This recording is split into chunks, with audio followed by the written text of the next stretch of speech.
Hi అండి, welcome back to my channel. ఈరోజు నేను లంచ్కి కాకరకాయ ఫ్రై చేస్తున్నానండి.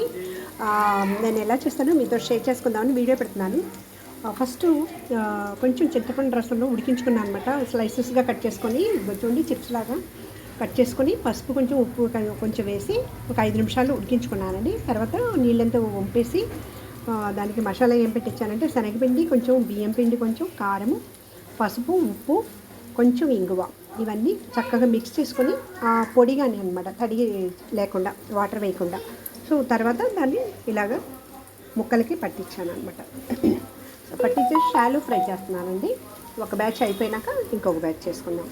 సో ఇలాగా మీరు కూడా ఒకసారి ట్రై చేయండి, బాగుంటుందండి వేడివేడిగా తింటే. సాంబార్ అనమాట, సాంబార్కి కాంబినేషన్ కాకరకాయ ఫ్రై.